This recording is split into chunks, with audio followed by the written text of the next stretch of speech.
Hello my dear students, welcome to Batham class. आज से हम एक नए टॉपिक को डिस्कस करने जा रहे हैं जिसका नाम है सेक्शन फार्मूला। सेक्शन फार्मूला मैं आपको बताऊं कि ये बहुत ही इजी है और अगर आपने इसके फार्मूले को अच्छी तरह से समझ लिया तो फिर आप काफ़ी क्वेश्चंस कर ले जाएंगे। वास्तव में मैं ये कहूँ कि ये पूरी एक्सरसाइज केवल फार्मूले पर ही बेस्ड है। तो क्या है सेक्शन फार्मूला, कैसे ये सॉल्व होगा, आइए इसको डिस्कस करते हैं।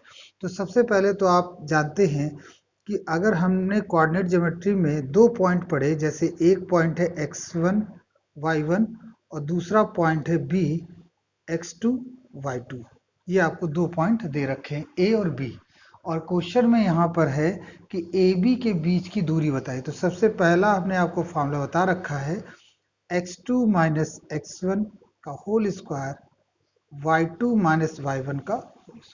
आप ये भी फार्मूले के रूप में लिख सकते हैं और जरूरत पड़ने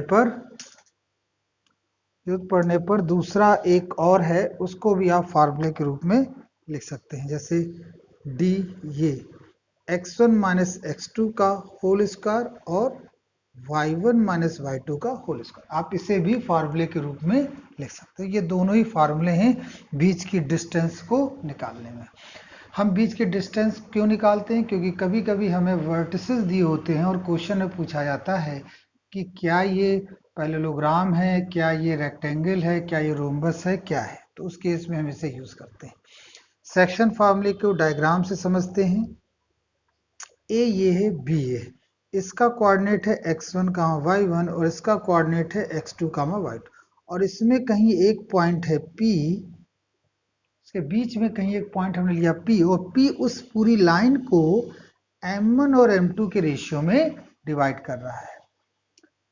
ठीक है बच्चों, क्या क्वेश्चन में क्या कहा गया है? कहा यह गया है कि A और B ये पूरा का पूरा आपका है एक लाइन, उसमें P एक पॉइंट है जिसका कोऑर्डिनेट है x, y।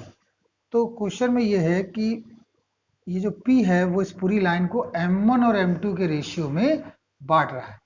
तो इसे सॉल्व करने के लिए इस P का कोऑर्डिनेट क्या हो, तो उसका फॉर्मूला है x इक्वल टू इस m1 को x2 के साथ मल्टीप्लाई करते हैं, m1 x2, और इस m2 को x1 के साथ m2 x1 डिवाइड में m1 प्लस m2। ये पहला फॉर्मूला।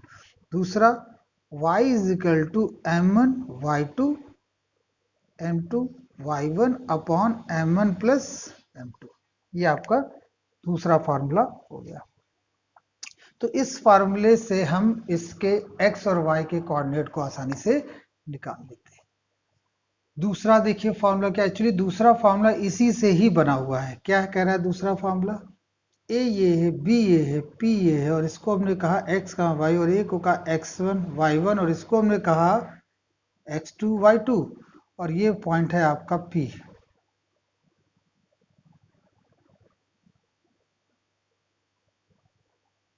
ये पॉइंट है आपका P। अब P जो है वो है मिड पॉइंट। एक्चुअली P कैसा पॉइंट है? मिड पॉइंट है। तो अगर P आपका मिड पॉइंट है तो इस मिड पॉइंट के लिए ये जो M1 होगा और ये M1 होगा आपस में क्या होंगे? बराबर। If P be midpoint so M1 is equal to M2। तो अगर हम अब x निकालना चाहें तो देखिए क्या होगा, m1 x2, और m2 की जगह भी हम m1 रख दें upon m1 plus m2।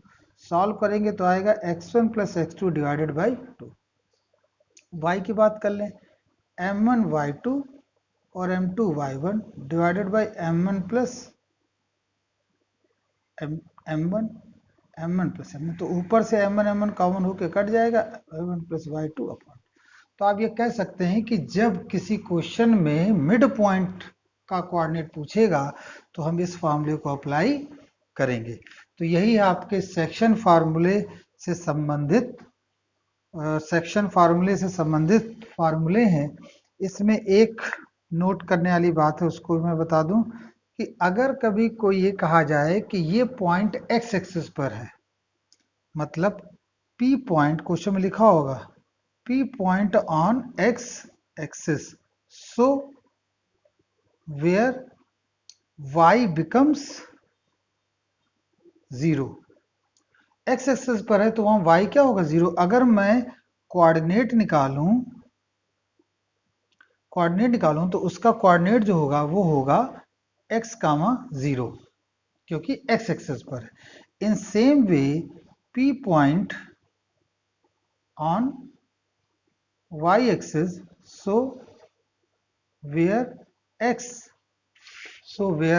becomes 0, so coordinate कितना हो जाएगा, कोऑर्डिनेट y कोऑर्डिनेट जो अगर हम लिखेंगे तो 0, x 0, y, क्योंकि x y एक्सेस है ना, तो वहां पर x क्या हो जाएगा 0, या तो एक कोऑर्डिनेट या एक कोऑर्डिनेट। ये बहुत इंपॉर्टेंट है, जो क्वेश्चन में काम आएगा जब हम उसके न्यूमेरिकल्स को सॉल्व करेंगे। तो आई होप ये आपको कॉन्सेप्ट क्लियर हुआ होगा। नेक्स्ट वीडियो में हम इसके न्यूमेरिकल्स को डिस्कस करेंगे। Till so let's stop here, hope you like it, thank you very much.